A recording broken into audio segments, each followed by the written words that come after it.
میں بھی تم جیسا ہوں سکندر۔ سلطان کو میں مطمئن اور مسرور سمجھا کرتا تھا، اس نے اپنے گھر کے متعلق کبھی نہیں بتایا تھا۔ اس نے پہلی بار بتایا تو میرے آنسو نکل آئے۔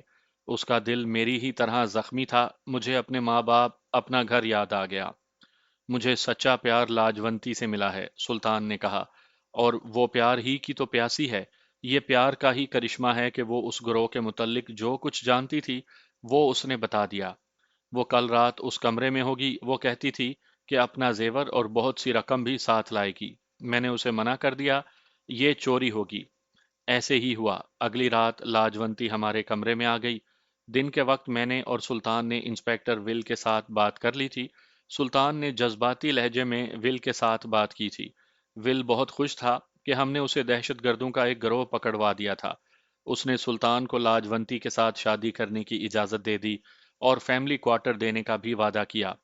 ایک مولوی کو بلا کر لاجونتی کو مسلمان کیا گیا، پھر سلطان کے ساتھ اس کا نکاح پڑھا دیا گیا۔ وہ دونوں کوارٹر میں چلے گئے اور میں کمرے میں اکیلا رہ گیا۔ سب انسپیکٹر اللہ داد خان، عتیق اور ہمارے دو ساتھی افسروں نے مجھے کہا کہ سلطان نے پولیس والی عقل استعمال نہیں کی، جذبات سے فیصلہ کیا ہے، اس نے اپنے آپ کو بہت بڑے خطرے میں ڈال دیا ہے۔ سلطان احمد لاجونتی کے ساتھ کوارٹر میں چلا گیا، میں اپنے کمرے میں تنہا رہ گیا۔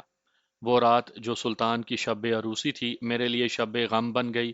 سلطان میرا عزیز دوست تھا، وہ میری تنہا اور مہجور زندگی کا ساتھی تھا، میرے جذبات کا سہارا تھا۔ اتنے عرصے کی دوستی میں اس نے ایک دو روز پہلے مجھے بتایا تھا کہ میری طرح وہ بھی دنیا میں تنہا اور مظلوم ہے۔ اس کے اس انکشاف سے مجھے یوں محسوس ہونے لگا تھا جیسے ہم دونوں ایک ہی ماں کی کوکھ سے پیدا ہوئے ہوں۔ وہ مجھے اکیلا چھوڑ کر چلا گیا تو مجھے پتا چلا کہ وہ میرے شب و روز میں ایک خلا چھوڑ گیا ہے جو اس کے سوا اور کوئی پر نہیں کر سکے گا۔ میں نے اس رات محسوس کیا کہ میں ایک خلا میں معلق ہو گیا ہوں اور اب اس خلا میں ہی بھٹکتا رہوں گا۔ لاجونتی حسین لڑکی تھی، میں نے اسے دیکھا تو وہ مجھے اچھی لگی تھی، لیکن سلطان اس کے ساتھ چلا گیا تو لاجونتی مجھے یوں بری لگنے لگی جیسے وہ سلطان کو مجھ سے چھین کر لے گئی ہو، جیسے اس نے سلطان کو میرے وجود سے نوچ لیا ہو۔ وہ تو مجھے پہلے سے زیادہ اچھی لگنی چاہیے تھی کیونکہ اس نے اسلام قبول کر لیا تھا، مگر ایسا نہ ہوا۔ کچھ ہی دیر پہلے سب انسپیکٹر اللہ داد خان اور میرے دو تین ساتھی انسپیکٹروں نے کہا تھا کہ سلطان نے اس ہندو لڑکی کے ساتھ شادی کر کے اپنے آپ کو خطرے میں ڈال لیا ہے۔ یہ خطرہ مجھے بھی نظر آنے لگا، لیکن یہ خیال بھی آیا کہ سلطان ایسا بدھو اور اناڑی تو نہیں کہ اس ہندو لڑکی کے ہاتھوں پٹ جائے گا۔ میرے اس خیال کو میرے ایک اور خیال نے رد کر دیا۔ سلطان آخر جوان آدمی تھا اور میری ہی طرح وہ پیار کا ترسا ہوا تھا۔ میں بھی گلشن آرا کے ساتھ رات کی تنہائی میں بھٹک گیا تھا۔ مجھ جیسے اور سلطان جیسے تشنا آدمیوں کے جذبات کو وہی سمجھ سکتا ہے جو ہم جیسی تشنگی سے کبھی دو چار ہوا ہو۔ یہ تو میں پورے یقین کے ساتھ کہہ سکتا ہوں کہ میرا کردار سلطان کی نسبت زیادہ پختہ تھا، اور خواجہ صاحب نے مجھے عورت کو اپنے آپ پر سوار کرنے سے روکا بھی تھا، پھر بھی میں اپنا راستہ گم کر بیٹھا تھا۔ سلطان کا ذہن تو اوسط درجے کا ذہن تھا، جس میں اب پولیس کی ٹریننگ شامل ہو گئی تھی۔ اس سے میں کردار کی پختگی کی توقع نہیں رکھ سکتا تھا۔ یہی سوچ کر مجھے یہ خطرہ شدت سے محسوس ہونے لگا تھا کہ لاجونتی اسے پیار اور اپنے جسم کی دلکشی کے جادو میں لا کر کہیں پھنسا نہ دے یا مروا نہ دے، اور یہ لاجونتی کی انتقامی کاروائی ہوگی۔ پھر خیال آتا کہ نہیں، سلطان اتنا کچا نہیں۔ اس کے ساتھ ہی مجھے وہ رات یاد آتی جب لاجونتی کو ہم دونوں دھوکے میں اپنے کمرے میں لائے تھے۔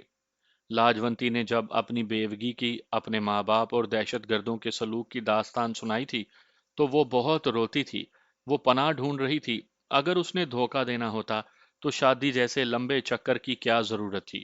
سلطان اسے ملنے تو جاتا ہی رہتا تھا، وہ اسے اغوا کروا سکتی تھی، مروا سکتی تھی، پھر اس نے پورے گروہ کی نشاندہی بھی تو کر دی تھی۔ میں متضاد خیالات اور سوچوں کی کشمکش میں پڑا رہا۔ میں محسوس کرنے لگا کہ میری اپنی جذباتی کیفیت اکھڑ گئی ہے، اور یہ اسی کا اثر ہے کہ میرے ذہن میں انتشار پیدا ہو گیا ہے۔ میں اپنی اس ذہنی کیفیت سے پریشان ہونے لگا۔ یہ پریشانی افسردگی بن گئی اور مجھے تنہائی کا احساس ڈسنے لگا۔ اس کیفیت میں مجھے شہناز یاد آ گئی۔ یاد بھی ایسی آئی جیسے وہی میری زندگی کی ساتھی ہو۔ میں اس کے تصور میں گم ہونے لگا۔ سکندر، میں اس آواز پر چونک پڑا، دروازے کی طرف دیکھا، دروازہ بند تھا، نظریں کمرے کی وسعت میں گھوم گئیں۔ میں اکیلا تھا۔ آپ کو شاید کبھی ایسا تجربہ ہوا ہوگا کہ آپ کو کسی نے پکارا ہے لیکن پکارنے والا کوئی بھی نہیں ہوتا۔ یہ اپنے اندر کی آواز ہوتی ہے۔ میں بھی اسے اپنی آواز سمجھا، یہ آواز ایک خیال بن گئی۔ کسے یاد کیا ہے تو نے سکندر؟ مجھے سوچ آئی، شہناز تیری زندگی کی ساتھی نہیں ہو سکتی۔ وہ تجھے چاہتی رہی ہے اس لیے کہ وہ تنہا تھی اور تیرے رحم و کرم پر تھی۔ پھر اس تنہائی میں وہ مجھے کیوں یاد آئی ہے؟ کیونکہ وہ حسین عورت ہے، شاید یہ بھی میری ہی آواز تھی۔ تو جوان ہے اور شہناز تجھ جیسے جوانوں کو پاگل کر دینے والی حسین عورت ہے۔ بات کچھ ایسی ہی تھی، ورنہ شہناز کے ساتھ میرا کیا رشتہ تھا؟ میں نے اسے ذہن سے نکالنے کی کوشش کی تو مجھے ذرا زور لگانا پڑا۔ میں اعتراف کرتا ہوں کہ شہناز میرے اعصاب پر سوار ہو گئی تھی۔ یہ تو میرے اندر کوئی ایسی قوت تھی جس کی نشاندہی دوسروں نے کی تھی کہ میں اپنے الٹے سیدھے خیالات پر قابو پا لیا کرتا تھا۔ میں نے اس قوت کی موجودگی کو خود بھی محسوس کیا۔ اگر یہ نہ ہوتی تو نہ جانے کیا ہو جاتا۔ میں لیٹتا تھا تو آنکھ لگ جاتی تھی، مگر وہ رات آدھی گزر گئی تو بھی نیند نہ آئی۔ صبح سلطان نے مجھے جگایا۔ ڈیوٹی پر جانے کا وقت ابھی نہیں ہوا تھا۔ اس نے مجھے کہا کہ میں ناشتہ اس کے گھر کروں۔ میں نے ٹالنے کی کوشش کی لیکن وہ ٹلنے کے لیے نہیں آیا تھا۔ میں اس کے ساتھ چل پڑا۔ تم نے لاجونتی کا کوئی نام رکھا ہے؟ میں نے راستے میں پوچھا۔ اس نے مسلمان ہونے سے پہلے ہی اپنا نام رکھ لیا تھا، سلطان نے کہا۔ میں جب اسے ملنے جایا کرتا تھا تو 2 مرتبہ اس نے کہا تھا کہ وہ مسلمان ہو جائے گی تو اپنا نام چاند بی بی رکھے گی۔ کہتی تھی کہ یہ نام اسے بہت اچھا لگتا ہے۔ میں نے اسی نام کو پکا کر دیا ہے، لیکن میں نے اسے کہا ہے کہ میں اسے لاجو کہا کروں گا۔ یہ نام مجھے اچھا لگتا ہے۔ رات کیسی گزری؟ میں نے پوچھا۔ یہ تو بڑی جذباتی لڑکی ہے سکندر، سلطان نے کہا۔ بات بات پر اس کے آنسو نکل آتے تھے۔ ایک بار تو ایسی روئی کہ میں پریشان ہو گیا۔ پھر ہاتھ جوڑ کر مجھے کہنے لگی کہ میں ایک دن کے لیے اس کا رونا برداشت کر لوں۔ کہتی تھی کہ یہ خوشی اور اطمینان کا رونا ہے۔ وہ یہ بھی کہتی تھی کہ وہ ایسے محسوس کر رہی ہے جیسے بڑے ظالم قید خانے سے رہا ہوئی ہو۔ پھر وہ ہندوؤں کو اور پنڈتوں کو برا بھلا کہتی رہی۔ سلطان کا کوارٹر دور نہیں تھا۔ اس نے بات لمبی شروع کر دی تھی۔ راستے میں وہ رک گیا اور پوری بات سنائی۔ اس نے بتایا کہ ایک بار تو لاجو نے سلطان کے پاؤں میں سر رکھ دیا۔ مجھے جان سے مار ڈالنا۔ لاجو نے سلطان کے پاؤں پر سر رکھ کر کہا، مگر دھوکہ نہ دینا۔ بے وقوف لڑکی، سلطان نے اس کا سر اٹھا کر جذباتی لہجے میں کہا، دھوکہ کیوں دوں گا؟ میں تمہیں دکھا دوں گا کہ ہندو اور مسلمان میں کیا فرق ہے۔ تم پر جو بھی وہم سوار ہے وہ اتار پھینکو۔ یہ وہم نہیں سلطان، لاجو نے کہا۔ میں ایک ناپاک عورت ہوں۔ تم نے مجھے اسلام میں لا کر پاک تو کر دیا ہے، لیکن میں یہ تو بھول نہیں سکتی کہ 3 4 آدمیوں نے مجھے بلا اجرت طوائف بنا لیا تھا۔ خدا کے لیے بھول جاؤ کہ آج رات تک کیا ہوا تھا، سلطان نے کہا۔ اگر میں نے تمہارے ساتھ شادی کر کے نیکی کی ہے تو میری نیکی برباد نہ کرو، اور اگر تم نے میری محبت کی خاطر اسلام قبول کیا ہے تو اپنی محبت کو مجروح نہ کرو۔ وہ دونوں رات بھر جاگتے رہے۔ ذرا سی دیر کے لیے سلطان کی آنکھ لگ گئی۔ لاجو نے اسے جھنجھوڑ کر جگا دیا۔ سلطان گھبرا کر اٹھ بیٹھا۔ سلطان، لاجو نے اس سے پوچھا، میں خواب تو نہیں دیکھ رہی؟ کیا تم سو گئی تھی؟ سلطان نے پوچھا۔ نہیں، لاجو نے جواب دیا، نیند نہیں آئی۔ سوگی تو خواب آئیں گے نا، سلطان نے جھنجھلاتے ہوئے لہجے میں کہا۔ جاگتے میں کیسے خواب دیکھو گی؟ نہیں سلطان، لاجو نے معصوم سے بچوں کی طرح کہا۔ ایسے لگتا ہے جیسے یہ بڑا سہانا خواب ہے۔ میں اتنی خوش قسمت تو نہیں ہو سکتی۔ لاجو، سلطان نے کہا، خوش قسمتی کا ماتم نہ کیا کرو۔ اب تم مسلمان ہو، ہمارا خدا پتھر کا بنا ہوا نہیں۔ تم ہمارے خدا کو چھو نہیں سکو گی، اسے محسوس کرو گی۔ سلطان مجھے رات کی رودات سنا رہا تھا اور میں پولیس والوں کی طرح اس کا ایک ایک لفظ اس طرح سن رہا تھا کہ لاجو کے کون سے الفاظ پر شبہ کیا جا سکتا ہے۔ سلطان کی اتنی لمبی بات سے میں یہی سمجھ سکا کہ لاجو جس پناہ کے خواب دیکھتی تھی وہ اسے مل گئی ہے اور وہ دھوکہ بھی نہیں دے گی۔ پھر بھی سلطان، میں نے اسے کہا، ہوشیار رہنا، ہر وقت خامن ہی نہ بنے رہنا۔ کبھی کبھی لاجو کے ساتھ باتیں کرتے اسپیشل برانچ کے سب انسپیکٹر بھی بن جایا کرنا۔ مجھے انگریزوں کی بادشاہی کا غم نہیں یار، مجھے تمہارا غم ہے۔ یہ بھی نہ بھولنا کہ تم نے ایک ہندو لڑکی کو مسلمان کر لیا ہے۔ ہندو اس کے جواب میں کچھ نہ کچھ کریں گے۔ وہ تمہیں نہیں تو لاجو کو ہی نقصان پہنچانے کی کوشش کریں گے۔ وہ اسے اغوا کر سکتے ہیں، اسے ساتھ لے کر کہیں سیر سپاٹے کے لیے نہ نکل جانا۔ اللہ کو جو منظور ہوگا، سلطان نے کہا۔ میں نے لاجو کو اللہ کے نام پر مسلمان کیا ہے، اللہ اپنے نام کی لاج تو ضرور رکھے گا۔ جانے دو ان باتوں کو سکندر، میں احتیاط کروں گا۔ تم اب یوں کرو کہ کھانا میرے گھر کھایا کرو، تمہارا ناشتہ اور دونوں وقت کا کھانا میرے گھر ہوا کرے گا۔ میں نے اس کی یہ پیشکش قبول نہ کی۔ اس کی ازدواجی زندگی میں مخل ہونا مجھے اچھا نہیں لگتا تھا۔ اس نے بہت اصرار کیا، بہت ضد کی، لیکن میں نہ مانا۔ اس کے گھر گیا تو لاجو نے بھی یہی ضد کی، میں نے اس کی بھی ضد قبول نہ کی۔ لاجو، میں نے اسے مذاق کے رنگ میں کہا، اس سلطان کی کون سی خوبی تمہیں اچھی لگی ہے کہ اس کے پیچھے تم نے اپنا مذہب ہی چھوڑ دیا؟ میں نے تو اس میں ایسی کوئی بات نہیں دیکھی۔ میرا خیال تھا کہ لاجو مذاق کا جواب مذاق سے دے گی، اور اگر اس نے کوئی جواب نہ دیا تو ہنس پڑے گی یا مسکرا دے گی یا شرما جائے گی، لیکن اس کے کھلے ہوئے چہرے پر سنجیدگی آ گئی۔ بھائی میرے، اس نے سنجیدہ لہجے میں کہا، مجھے وہ رات یاد ہے جب تم مجھے اپنے کمرے میں لائے تھے۔ میں تو سمجھی تھی کہ تم دونوں مجھے بہت خراب کرو گے۔ میں حیران ہوں کہ میں نے اپنے آپ کو پیش بھی کر دیا تھا، لیکن تم نے مجھ جیسی خوبصورت اور جوان عورت کو بری نظر سے نہ دیکھا۔ میں جس طرح تمہارے پاس آئی تھی تم نے اسی طرح مجھے بھیج دیا۔ تم دونوں مجھے اچھے کیوں نہ لگتے؟ میں نے تمہیں بتایا بھی تھا کہ میں کیسی زندگی گزار رہی ہوں، لیکن تم نہیں سمجھ سکے تھے، وہ میں جانتی ہوں۔ لاجو نے ناشتہ ہمارے آگے رکھا اور خود الگ بیٹھ گئی۔ لاجو، سلطان نے اسے کہا، ہندوؤں والے طور طریقے چھوڑ دو، ہمارے ساتھ بیٹھ کر ناشتہ کرو۔ اس نے سلطان کی طرف دیکھا تو اس کے چہرے پر حیرت کا تاثر تھا۔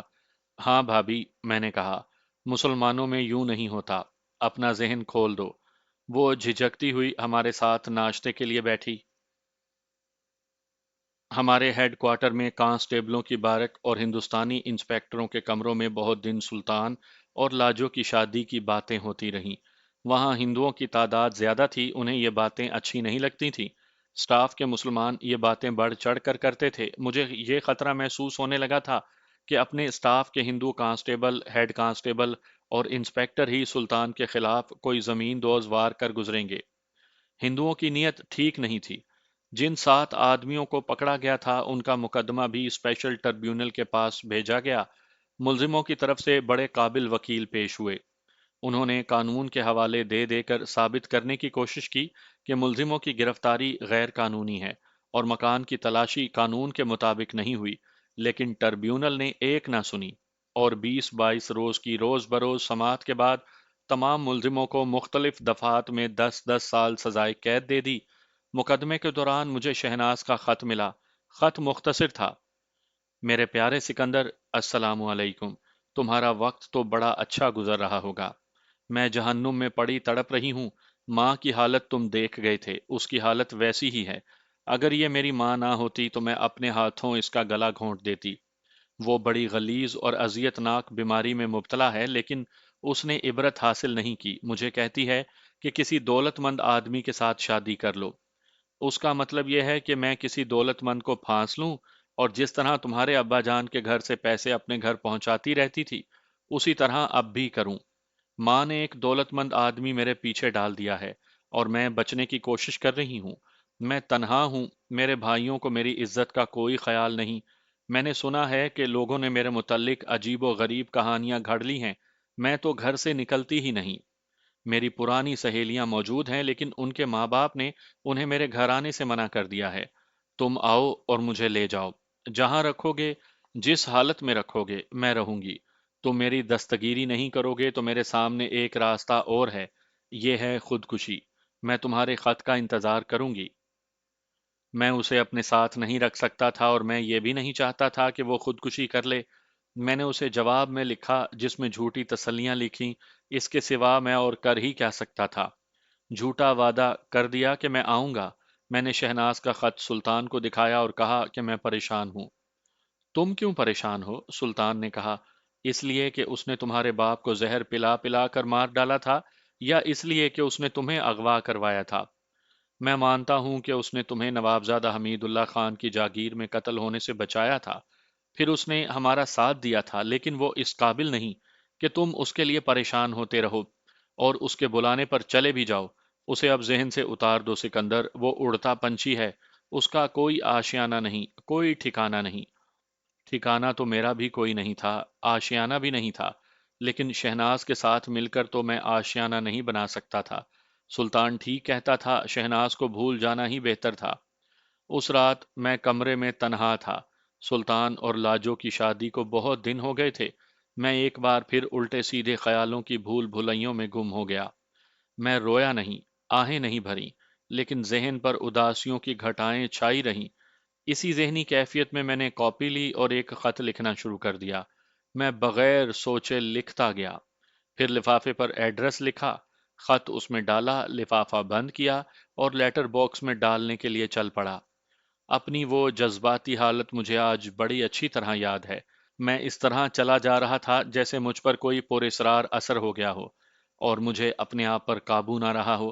مجھے یہ بھی یاد ہے کہ میں نے لفافہ لیٹر باکس میں ڈال دیا۔ لیٹر باکس باہر سڑک پر تھا۔ جب خط لیٹر باکس کے اندر گرا تو اس کی ہلکی سی آواز پیدا ہوئی۔ اس آواز نے مجھے بیدار کر دیا۔ میں اسی ذہنی کیفیت سے جو مجھ پر طاری ہو گئی تھی نکل آیا، جیسے کسی نے مجھے گہرے پانی میں سے نکال کر باہر کھڑا کر دیا ہو۔ پہلا خیال یہ آیا کہ نہ چاہتے ہوئے بھی میں نے شہناز کو خط لکھا ہے، اور جو کچھ لکھا ہے وہ بقائمی ہوش و حواس نہیں لکھا۔ میں نے تو سلطان کی بات مان لی تھی کہ شہناز کو ذہن سے اتار دوں گا، اور میں نے فیصلہ کر لیا تھا کہ شہناز کے خط کا جواب نہیں دوں گا، لیکن میں نے خط لکھ دیا۔ یہ میرا ارادہ نہیں تھا، مجھ سے خط کسی اور قوت نے لکھوایا تھا۔ میں پریشان سا ہو گیا اور میں نے اپنے آپ کو سمجھایا کہ مجھے اپنے اوپر قابو پانا چاہیے۔ شہناز نے تو میرا کچھ نہیں بگاڑنا تھا، میرا کام ایسا تھا جس میں مجھے ذہنی یکسوئی اور حاضر دماغی کی ضرورت تھی۔ میں نے یاد کرنے کی کوشش کی کہ میں نے شہناز کو کیا لکھا ہے۔ مجھے یاد آ گیا۔ میں آج رات تنہا ہوں، میں نے لکھا تھا۔ سلطان کا ساتھ یوں چھوٹ گیا ہے کہ اس نے ایک ہندو لڑکی کو مسلمان کر کے اس کے ساتھ شادی کر لی ہے۔ اس تنہائی اور اداسی میں تمہارا خط ملا تو تنہائی کی تلخی کچھ کم ہو گئی، جیسے تم میرے پاس آ بیٹھی ہو۔ میں شاید تمہارے خط کا جواب نہیں دینا چاہتا تھا، پھر بھی جواب دے رہا ہوں۔ یہ تمہاری محبت کی شدت ہی ہو سکتی ہے جس نے مجھ سے خط لکھوا لیا ہے۔ میں نے ایسی چند اور جذباتی باتیں لکھی تھیں جو مجھے نہیں لکھنی چاہیے تھی۔ شہناز کو تو میرے جذبات اچھے لگے ہوں گے، لیکن میں نے اپنے آپ کو اس کے آگے جھکا دیا تھا۔ مجھے یہ تاثر نہیں دینا چاہیے تھا کہ میں اس کے بغیر اداس ہوں۔ تم اچھی طرح جانتی ہو کہ میں تمہیں اپنے پاس نہیں رکھ سکتا، میں نے لکھا تھا۔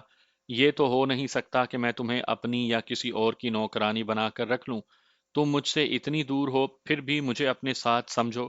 کسی دولت مند کے ساتھ شادی نہ کرنا۔ کوئی نہ کوئی شریف آدمی مل جائے گا، یہ یاد رکھنا کہ جو آدمی شریف ہوتا ہے وہ دولت مند نہیں ہوگا۔ دولت اور شرافت اکٹھی نہیں رہ سکتی۔ اپنے آپ کو حسین سمجھنا چھوڑ دو۔ تمہارا حسن تمہیں یہ دھوکہ دے رہا ہے کہ تم شہزادی ہو، اور تمہارے لیے نواب یا نواب زیادہ ہونا چاہیے۔ تم نہ بتاؤ تو بھی میں جانتا ہوں کہ لوگ تمہارے متعلق کیا باتیں کرتے ہوں گے۔ تم اپنی ماں اور میرے باپ کے گناہوں کی سزا بھگت رہی ہو۔ برداشت کرو، اپنے آپ کو پتھر بنا لو۔ مجھے ایک بزرگ نے کہا تھا کہ پتھر بن جاؤ اور ان کے سروں پر گرو جنہوں نے تم پر ظلم کیا ہے۔ اسی لیے میں ڈاکو بننے چلا گیا تھا۔ مجھے اور جو کچھ یاد آیا وہ یہ لکھا تھا: تمہاری ماں نے جس دولت مند آدمی کو تمہارے پیچھے ڈال دیا ہے، اسے اپنے پیچھے پڑا رہنے دو اور اسے انگلیوں پر نچاتی رہو۔ ایک نہ ایک دن وہ مایوس ہو کر تمہارا پیچھا چھوڑ دے گا۔ اگر کوئی مشکل آ پڑی تو مجھے لکھنا، میں آ جاؤں گا۔ خط لیٹر باکس کے پیٹ میں جا چکا تھا، اب واپس نہیں آ سکتا تھا۔ تقریباً ایک مہینہ اور گزرا تو ایک خط سلطان کو ملا۔ لکھنے والے کا نام نہیں لکھا تھا، نہ ہی اس جگہ کا نام لکھا تھا جہاں سے خط لکھا گیا تھا۔ ٹکٹ پر ڈاک خانے کی جو مہر لگی ہوئی تھی وہ اتنی مدھم تھی کہ اس کے الفاظ پڑھے نہیں جاتے تھے۔ آخر کے دو حرف اے اور آر ذرا واضح تھے۔ ان دو حروف پر ختم ہونے والے بے شمار شہر تھے۔ لکھا تھا: لاجونتی کو اس کے باپ کے حوالے کر دو، ورنہ تمہارے باپ کو لاجونتی کی جو قیمت دینی پڑے گی وہ تمہاری جان سے کم نہیں ہوگی۔ اگر اپنی زندگی چاہتے ہو تو ہمارے حکم کی تعمیل فوراً کرو۔ سلطان نے یہ خط انسپیکٹر ول کو دے دیا۔ ول نے خط ایس پی جانسن کو دکھایا۔ اور سراغ رسانی شروع ہو گئی، لیکن اسپیشل برانچ میں کوئی ایسا جادوگر نہیں تھا جو یہ معلوم کر لیتا کہ یہ خط کس نے لکھا ہے اور کہاں سے لکھا ہے۔ چند دنوں کے بعد انگریز افسروں نے یہ رائے دی کہ یہ خط دہشت گردوں کا نہیں بلکہ یہ ہندوؤں کا ہے اور اس کا تعلق ان کے مذہب کے ساتھ ہے۔ وہ اپنی لڑکی اپنے مذہب میں واپس لینا چاہتے ہیں۔ یہ اس دور کا واقعہ ہے جب انگریزوں کے پنجے ہندوستان میں بڑے گہرے اترے ہوئے تھے۔ انگریز اپنی بادشاہی کے خلاف کوئی بات برداشت نہیں کیا کرتے تھے۔ ایس پی جانسن نے حکم دیا کہ لاجونتی کے باپ کو طلب کیا جائے۔ 1 گھنٹے کے اندر ایک ہندو اس طرح برآمدے میں داخل ہوا جیسے اس کے کندھوں پر اتنا بوجھ رکھا ہوا ہو جو اس کی ہمت سے باہر ہو۔ اس نے ہندوؤں کا روایتی لباس پہن رکھا تھا، سر پر کپڑے کی کشتی نما ٹوپی، کرتا اور دھوتی جس کا ایک پلو ٹانگوں میں سے آگے سے گزار کر پیچھے کمر کے ساتھ اڑسا ہوا تھا۔ انسپیکٹر ول اسے تفتیش والے کمرے میں لے گیا۔ 2 گھنٹوں کے بعد وہ اس کمرے سے نکلا۔ اس پر تشدد نہیں کیا گیا تھا لیکن اس کی حالت یہ ہو گئی تھی کہ سر ڈول رہا تھا۔ وہ پہلے سے زیادہ جھک گیا تھا اور وہ چلتا اس طرح تھا کہ قدم رکھتا کہیں اور پڑتا کہیں اور تھا۔ اس کے پیچھے انسپیکٹر ول مسکراتا ہوا کمرے سے نکلا۔ لاجونتی کے باپ کو پابند کرنے کے لیے ایک اور کمرے میں بٹھا دیا گیا۔ اس نے چند ایک نام بتائے تھے، ان سب کو طلب کرنا تھا۔ ہندوستان میں آج یوں ہوتا ہے کہ کوئی مسلمان یا عیسائی لڑکی ہندو ہو جائے تو کسی کو کانوں کان خبر نہیں ہوتی۔ اگر ایک ہندو لڑکی مسلمان ہو جائے تو سارے ہندوستان میں بھونچال آ جاتا ہے اور ہندو مسلمانوں کو قتل کرنے لگتے ہیں۔ اب تو ان کی اپنی بادشاہی ہے، مسلمانوں کو وہ اپنا غلام سمجھتے ہیں۔ انگریزوں کے دور میں بھی ہندوؤں کا رویہ ایسا ہی ہوتا تھا۔ لاجونتی کے باپ کو پوچھا گیا کہ اسے کس کس آدمی نے کہا تھا کہ وہ لاجونتی کو واپس لائیں گے اور کہاں کہاں یہ باتیں ہوتی رہیں۔ ہمیں معلوم ہوا کہ وہ ٹالنے کی کوشش کرتا رہا، اسے احساس نہیں تھا کہ وہ انگریزوں کی خفیہ پولیس کے ہاتھ میں ہے۔ انسپیکٹر ول نے اسے یہ احساس دلا دیا اور جب تفتیشی انداز میں سوال و جواب کا سلسلہ شروع کیا تو یہ ہندو جو محض ایک دکاندار تھا چکرانے لگا اور اس نے سارا راز اگل دیا۔ اس نے اپنے پنڈت اور چند ایک سرکردہ ہندوؤں کے نام بتائے جو لاجونتی کو اپنے مذہب میں واپس لانے کی کوشش میں شامل تھے۔ ان تمام ہندوؤں کو جن کی تعداد 5 یا 6 تھی ہیڈ کوارٹر میں طلب کیا گیا۔ ان میں شہر کا ایک پنڈت بھی شامل تھا۔ ان سے پوچھ گچھ ول اور ایک اور انگریز سب انسپیکٹر کرتے رہے۔ آخر میں اس ہندو کی نشاندہی ہو گئی جس نے ہردوار جا کر یہ خط لکھا اور پوسٹ کیا تھا۔ وہ ہندو ان میں شامل تھا، اسی روز ہردوار سے واپس آیا تھا۔ تم لوگوں نے ایک پولیس آفیسر کو قتل کی دھمکی دی ہے، ایس پی جانسن نے انہیں کہا۔ اس جرم کی سزا کم از کم 2 سال ہے۔ اگر ہم تم لوگوں کو پوری طرح خراب کرنا چاہیں تو 10 10 سال کے لیے سب کو سزائے قید دلا سکتے ہیں، لیکن ہم تمہیں ایک موقع دیتے ہیں۔ ہم کسی کے مذہب میں دخل نہیں دیتے لیکن یہ مذہب کا معاملہ نہیں۔ جس لڑکی کو تم لوگ اپنے مذہب میں واپس لانا چاہتے ہو اس کی حفاظت حکومت کر رہی ہے کیونکہ اس نے دہشت گردوں کا ایک گروہ پکڑوایا ہے۔ اگر تم لوگ اس لڑکی کے ساتھ یا اس کے خامند سب انسپیکٹر سلطان احمد کے ساتھ کوئی بدماشی کرو گے تو ہم تمہیں دہشت گرد قرار دے کر سزائے موت بھی دلا سکتے ہیں۔ ابھی ہم آپ سے نیک چلنے کی ضمانت لیں گے، آپ اس کی تحریر دیں گے، ذرا سی بھی گڑبڑ ہوئی تو تم سب کو گرفتار کر لیں گے۔ ان سے نیک چلنی کی ضمانت لے لی گئی اور انہیں چھوڑ دیا گیا۔ ایس پی نے سلطان احمد کو بلایا اور اسے کہا کہ وہ احتیاط کرے اور ان لوگوں سے چوکن نہ رہے۔ تم شاید ہندو ذہنیت کو پوری طرح نہیں سمجھتے، ایس پی نے سلطان احمد سے کہا۔ انہوں نے ہمارے آگے ہاتھ جوڑے تھے اور پورا یقین دلایا تھا کہ وہ کوئی بدماشی نہیں کریں گے، لیکن ہم ان پر کبھی بھی یقین نہیں کریں گے۔ یہ ہندو لوگ پیٹھ پر یا زمین کے نیچے سے وار کیا کرتے ہیں۔ ہندو اگر تمہارا گہرا دوست ہو تو بھی اس پر بھروسہ نہ کرو۔ سلطان اب بھی دلیری کی باتیں کرتا تھا لیکن مجھے اس کے متعلق فکر پیدا ہو گیا تھا۔ ان 2 3 مہینوں میں مجھے بہت حد تک یقین ہو گیا تھا کہ لاجو مکمل طور پر وفادار ہے۔ کچھ دن اور گزرے تو شہناز کا ایک اور خط آ گیا۔ خط مختصر تھا۔ خدا کے لیے جلدی پہنچو، شہناز نے لکھا تھا۔ میرے دونوں بھائی گرفتار ہو گئے ہیں۔ اگر وہ کسی اور جرم میں پکڑے جاتے تو مجھے ذرا سا بھی دکھ اور غم نہ ہوتا اور میں تمہیں اتنی دور سے نہ بلاتی۔ تم یہ سن کر حیران ہوگے کہ وہ میری عزت پر مر مٹے ہیں۔ انہوں نے مجھے اس دولت مند آدمی سے بچایا ہے جسے میری ماں نے میرے پیچھے ڈالا تھا۔ میں خود حیران ہوں کہ میرے بھائی اچانک غیرت مند کس طرح ہو گئے۔ بات بڑی لمبی ہے، میں لکھ نہیں سکتی۔ ایک تو میرے بھائی گرفتار ہو گئے ہیں، دوسرے یہ کہ تھانے دار میرے پیچھے پڑ گیا ہے اور میں اس سے بچنے کی کوشش کر رہی ہوں۔ یہ خط پڑھ کر مجھے یوں لگا جیسے ایک شعلہ بھڑک کر مجھے جلا گیا ہو۔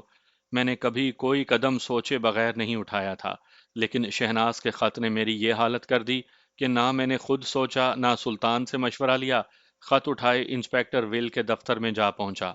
صاحب بہادر، میں نے اسے کہا، میں ایک خط پڑھ کر آپ کو سنانا چاہتا ہوں۔ کس کا خط ہے؟ شہناز کا، صاحب بہادر، میں نے جواب دیا۔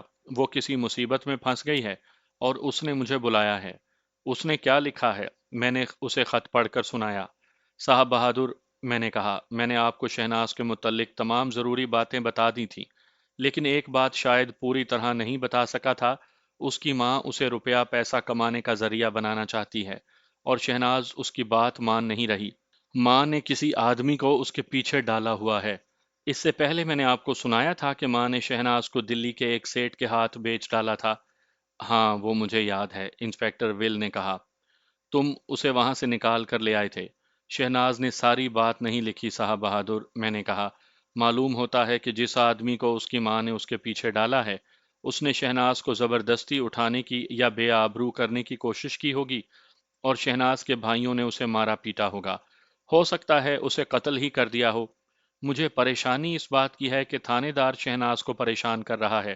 یہ تو آپ جانتے ہیں کہ وہ کتنی دل کا شہرت ہے۔ صاحب بہادر، یہ بھی سوچیں کہ شہناز نے اپنے آپ کو رشوت کے طور پر پیش کر دیا تو تھانے دار انصاف نہیں ہونے دے گا، اور اگر شہناز نے تھانے دار کو مایوس کیا تو اس کے بھائیوں کو اس سے کہیں زیادہ سزا ہو جائے گی جو اس جرم میں لکھی ہے۔ تم کیا چاہتے ہو؟ میں وہاں جانا چاہتا ہوں صاحب بہادر، میں نے کہا۔ آپ مجھے چھٹی دیں، وہاں شہناز کی دیکھ بھال کرنے والا کوئی نہیں۔ یہ تو آپ کبھی نہیں بھولیں گے کہ شہناز نے حکومت برطانیہ کے لیے کتنا بڑا کام کیا ہے۔ ہمیں اس کی مدد کرنی چاہیے۔ ہم اس کی مدد کریں گے، انسپیکٹر ول نے کہا اور سوچ میں پڑ گیا۔ کچھ دیر کے بعد کہنے لگا، تم آج ہی 10 دن کی چھٹی پر چلے جاؤ، علاقہ تھانے دار سے ملو اور دیکھو کہ کیس کی صحیح پوزیشن کیا ہے۔ سکندر، میں ایک بات صاف طور پر کہہ دیتا ہوں کہ شہناز کے بھائیوں نے کسی کو اگر قتل کر دیا ہے تو ان کی کوئی مدد نہیں ہو سکے گی۔ اگر یہ کیس لڑائی جھگڑے کا ہے اور شہناز کے بھائیوں کے ساتھ بے انصافی ہو رہی ہے، تو متعلقہ تھانے دار کو بتانا کہ تم اسپیشل برانچ کے سب انسپیکٹر ہو اور یہ کیس اور اس کی تفتیش دیکھنے کے لیے آئے ہو۔ اسے یہ بھی بتانا کہ شہناز تاج برطانیہ کی طرف سے انعام یافتہ ہے۔ اگر اس کے بھائیوں کا جرم معمولی ہے تو شہناز کی خدمات کے پیش نظر انہیں بذریعہ راضی نامہ چھوڑ دیا جائے۔ یہ بھی خیال رکھنا، سکندر، قانونی کارروائیوں میں دخل اندازی نہ کرنا۔ مجھے صرف چھٹی کی اور کسی انگریز افسر کی اجازت کی ضرورت تھی کہ میں اس کیس کو دیکھ سکوں۔ اس سے آگے جو کچھ کرنا تھا وہ میں نے خود ہی کرنا تھا۔ میں نے بڑی تیزی سے چھٹی کے کاغذات تیار کروائے اور سلطان کو بتا کر شام کی گاڑی سے روانہ ہو گیا۔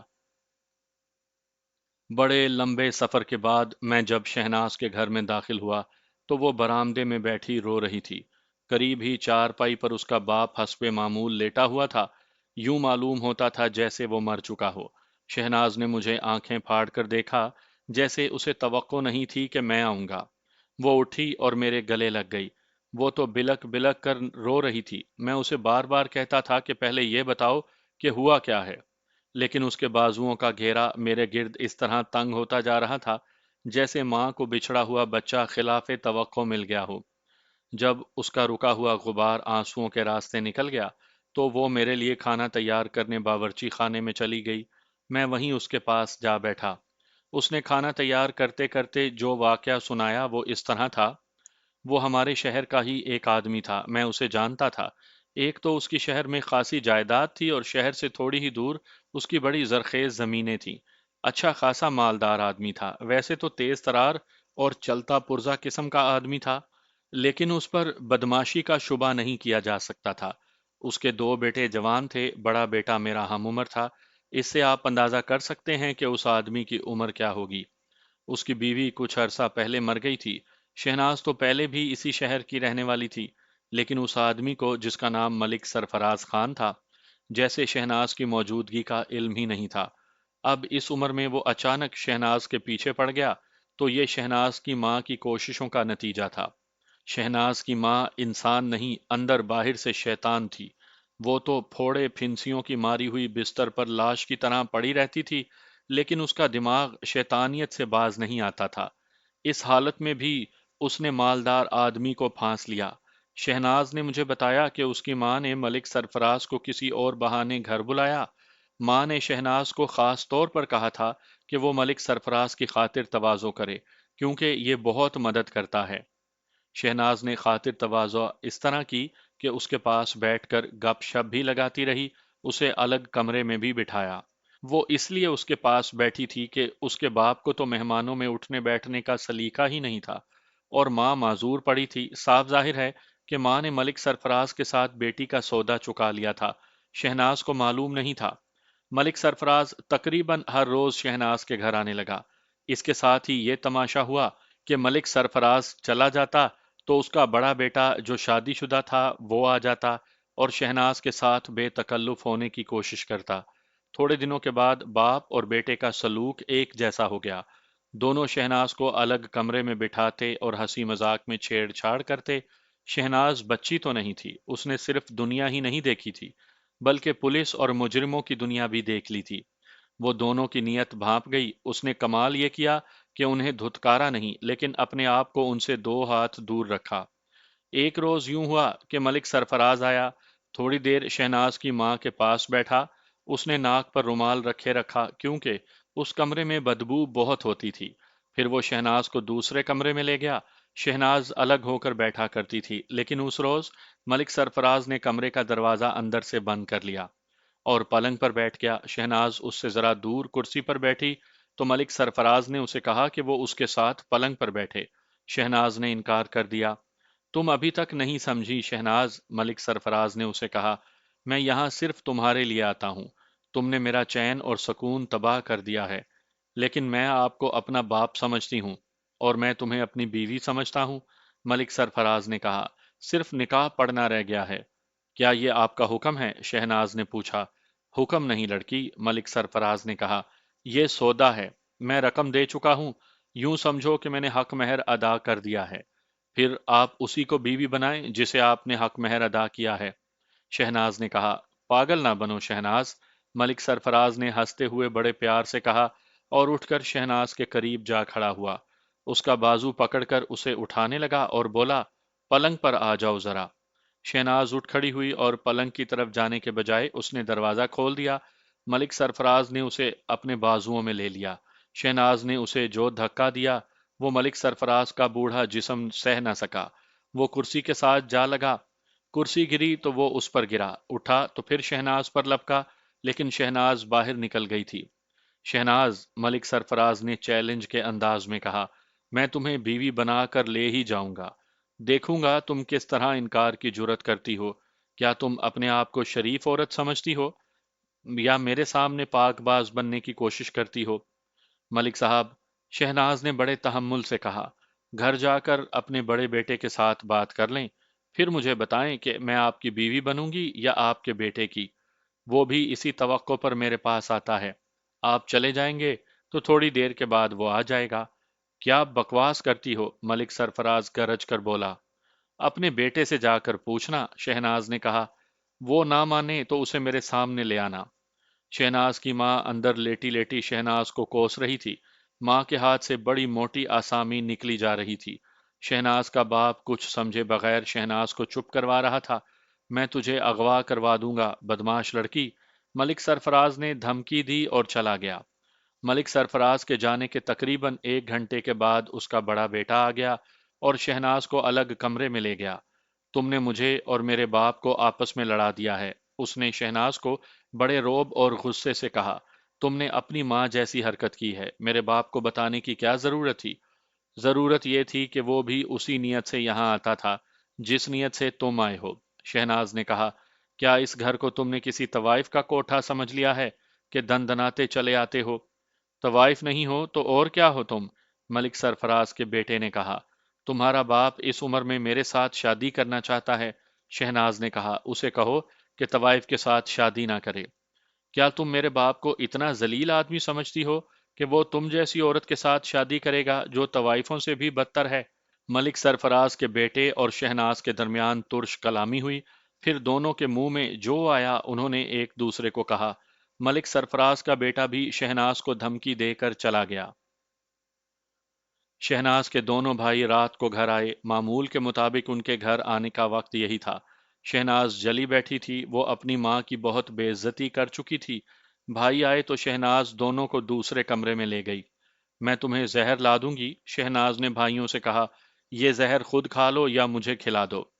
دونوں بھائیوں نے شہناز کی پوری بات نہ سنی اور اسے ٹالنے لگے۔ بے غیرتو، شہناز نے کہا، لوگ تمہاری بہن کو طوائف سمجھ کر تمہارے گھر میں دن دناتے چلے آتے ہیں اور تم بدماش بنے پھرتے ہو۔ جانتے ہو آج اس گھر میں کیا ہوا ہے؟ اس نے بھائیوں کو سنایا کہ کیا ہوا ہے۔ ادھر ہماری ماں ہے جو میرے لیے گاہک پھانستی رہتی ہے۔ شہناز نے کہا، تم دونوں پیدا ہی نہ ہوئے ہوتے یا مر جاتے تو میں بازار میں جا کر بیٹھ جاتی۔ بھائیوں کے جیتے جی بہن کے پاس لوگ آ رہے ہیں اور دھمکیاں دے کر اسے اپنی بیوی بنانا چاہتے ہیں۔ شہناز بہت روئی اور اس نے ملک سرفراز اور اس کے بیٹے کی دیدہ دلیری اور بدماشی ایسے انداز سے سنائی کہ بھائیوں کی غیرت بیدار ہو گئی۔ دونوں بھائی اتنی جرت والے تو تھے ہی نہیں، لیکن بدماشوں اور غنڈوں کے ساتھ اٹھ بیٹھ کر وہ دلیر اور بدماش ہو گئے تھے۔ انہوں نے پہلے تو ماں کی بے عزتی کی، چھوٹے بھائی نے تو یہاں تک کہہ دیا کہ ماں کا گلا ہی کیوں نہ گھونٹ دیں، یہ مرتی بھی نہیں اور اپنی کرتوت سے باز بھی نہیں آتی۔ اسے مار کر کیوں پھانسی چڑھو گے؟ شہناز نے کہا، یہ اپنی موت مر رہی ہے، اسے سزا بھگتنے دو۔ صبح ہو لینے دو شہناز، بڑے بھائی نے کہا، دیکھنا تیرے بھائی کیا کرتے ہیں۔ صبح ہوئی تو بڑے بھائی نے چھوٹے سے کہا کہ وہ ملک سرفراز کو جا کر کہے کہ ان کی ماں نے اسے بلایا ہے۔ چھوٹے بھائی نے ملک سرفراز کے گھر جا کر یہ کہا کہ اس کی ماں نے کہا ہے کہ شہناز مان گئی ہے، تھوڑی دیر کے لیے آ جاؤ۔ ملک سرفراز جھانسے میں آ گیا اور شہناز کے گھر چلا گیا۔ دونوں بھائیوں نے گھونسوں سے اسے پیٹنا شروع کر دیا۔ وہ گرا تو اسے ٹھڈ مار مار کر ادھموا کر دیا۔ پھر اسے مارتے پیٹتے باہر گلی میں لے گئے اور وہاں بھی خوب پٹائی کی۔ محلے کے لوگ اکٹھے ہو گئے اور انہوں نے ملک سرفراز کو چھڑایا۔ کسی نے اس کے گھر اطلاع دے دی، اس کے دو بیٹے تھے، دونوں دوڑے آئے۔ شہناز کے بھائی اپنے گھر سے ایک ہاکی اور ایک ڈنڈا اٹھا لائے۔ ملک سرفراز کے بیٹوں کے ہاتھوں میں جو آیا اس سے انہوں نے مقابلہ کیا۔ اگر یہ سب دیہاتی ہوتے تو معاملہ قتل تک جا پہنچتا، لیکن وہ شہری تھے، دیہاتیوں کی طرح لڑنا نہیں جانتے تھے۔ لوگوں نے بیچ بچاؤ بھی کروایا۔ لڑائی کا نتیجہ یہ رہا کہ سرفراز کی پٹائی تو ہوئی ہی تھی، اس کے بیٹوں کو بھی ہاکی اور ڈنڈے کی چوٹیں آئیں۔ ایک بیٹے کے سر سے خون بھی نکلا جو اس کے کپڑوں پر پڑا، ایسے لگتا تھا جیسے اس کا سر کھل گیا ہو، لیکن چوٹ معمولی تھی جس سے جلد ذرا سی پھٹ گئی تھی۔ ملک سرفراز اپنے بیٹوں کو ساتھ لے کر تھانے چلا گیا۔ شہناز اور اس کی ماں پہلے ہی بدنام تھی، اس لیے زیادہ تر لوگوں نے ملک سرفراز کا ساتھ دیا۔ ملک سرفراز کا شمار معززین میں ہوتا تھا۔ یہ تو کسی کو معلوم ہی نہیں تھا کہ معاملہ کیا ہے۔ لڑائی جھگڑے میں مضروب اور مظلوم اسے سمجھا جاتا ہے جس کے کپڑے خون سے لال ہوں۔ ملک سرفراز کے بڑے بیٹے کا یہی حال ہو گیا تھا، لوگ بھی اسی کے ساتھ تھے۔ اس کا نتیجہ یہ ہوا کہ تھانے دار نے شہناز کے دونوں بھائیوں کو گرفتار کر لیا۔ میں جب وہاں گیا تو دونوں حوالات میں بند تھے۔ یہ ریمانڈ کا 10واں یا 11واں دن تھا۔ تھانے دار نے شہناز کو دیکھ لیا اور یہ بھی دیکھ لیا کہ اس گھر میں مقدمے کی پیروی کرنے والا کوئی آدمی نہیں، تو اس نے شہناز کے گھر آنا شروع کر دیا اور کبھی اسے تھانے بلا لیتا۔ پھر اس نے شہناز پر یہ مہربانی کی کہ اسے تھانے بلانا چھوڑ دیا۔ وہ رات کو بھی شہناز کے گھر آ جاتا تھا اور شہناز اس سے بچنے کی کوشش کرتی تھی۔ تمہارے بھائیوں کا جرم معمولی نہیں شہناز، تھانے دار نے اسے کہا، یہ دفعہ 307 کے ملزم ہیں۔ اس کا مطلب یہ ہوتا ہے کہ یہ ملک سرفراز اور اس کے بیٹوں کو قتل کرنا چاہتے تھے۔ اس جرم میں انہیں 5-6 سال سزا ہو جائے گی۔ یہ میرے ہاتھ میں ہے کہ انہیں صاف بچا لوں یا زیادہ سے زیادہ سزا والی فرد جرم لگوا دوں۔ تم یوں سمجھو کہ یہ میرے ہاتھ میں نہیں بلکہ تمہارے ہاتھ میں ہے۔ لیکن میری عزت بھی میرے ہی ہاتھ میں ہے، شہناز نے کہا، میں اپنی عزت کی رشوت نہیں دوں گی۔ تم کہاں کی شریف عورت ہو؟ تھانے دار نے کہا، لوگ مجھے تمہارے متعلق سب کچھ بتا چکے ہیں۔ تمہاری کوئی عزت نہیں، تم تو شریف گھرانوں کی کنواری لڑکیوں جیسی باتیں کرتی ہو۔ تھانے دار نے اس پر دست درازی بھی کی اور اسے دھمکیاں بھی دیتا رہا۔ یہ سلسلہ اس نے پہلے روز ہی شروع کر دیا تھا اور اسی رات شہناز نے مجھے خط لکھ دیا تھا۔ شہناز کی ماں کی حالت یہ ہو گئی تھی کہ اسے غشی پہ غشی آتی تھی۔ ایک تو اس کے ہاتھ سے بڑا موٹا شکار نکل گیا تھا، دوسرے یہ کہ اس کے دونوں بیٹے حوالات میں بند ہو گئے تھے، اور اس پر سب سے بڑی چوٹ تو یہ پڑی تھی کہ شہناز نے اس کی تیمارداری چھوڑ دی تھی اور اسے بڑی نفرت سے کوستی رہتی تھی۔ میں نے اس عورت کی حالت دیکھی تو وہ مجھے 2 4 دن کی مہمان نظر آئی۔ میں شہناز سے ساری بات سن کر تھانے چلا گیا اور تھانے دار سے ملا۔